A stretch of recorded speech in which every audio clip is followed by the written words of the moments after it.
Dore ikintu ukwiye kumenya ni uko Satani ntashobora gutanga ikintu cyiza. Ikintu cyonyine Satani ashoboye gutanga ni amarira. Kandi buriya ujye umenya ko Satani niwe muntu w'umuswa, niwe muntu ugira ubwoba, niwe muntu w'igicucu utazi gutekereza. Buriya ndagira ngo nkubwire ko Satani nta mbaraga anagira. Wibaze yuko Satani yarwanye umunsi umwe mu ijoro agatsindwa.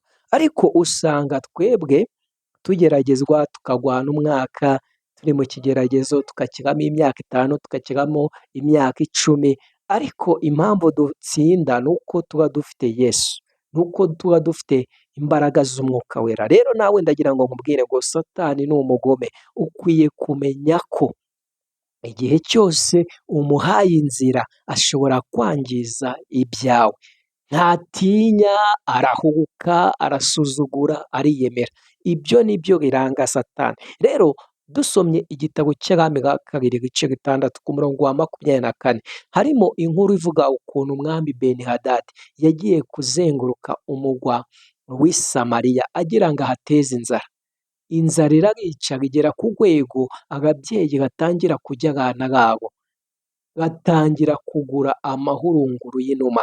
Satani rero icyo aba agambiriye ni ukugira ngo akuzenguruke, yangize ibyawe, yangize umubano mwiza ufitanye n'umugore wawe, ufitanye n'abana bawe, ufitanye n'inshuti zawe, ufitanye n'ababyeyi bawe. Rero Satani ntukemere ko aza ku buzima bwawe. Nta kintu cyiza ashobora kuguha, icyo yaguha ni amarira, ni agahinda.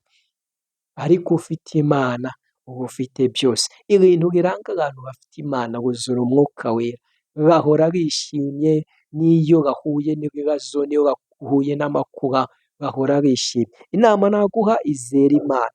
Ibyo udafite none ariko ufite Imana, ufite Imana byose uzabibona, kuko byose n'Imana yabiremye. Bivuga iki? Kuba byose byararemwe n'Imana, izaguha n'ibyo utazi.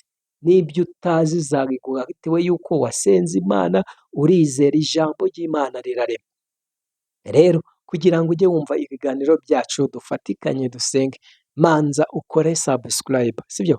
Nurangiza unkorere icyo bita follow kuri TikTok kugira ngo ujye wumva ibiganiro byacu, noneho sharing, uduhe ibitekerezo. Dushaka gusenga Imana igahindura amateka yacu, igahindura amateka y'ubuzima, abantu tukamenya Imana, tukamenya kwera kwayo, tukamenya gukora kwayo, tukizera. Kandi ikindi ukwiye kumenya ko ukunda akazi kawe, ugakunda ukore cyane, uzabona umugisha.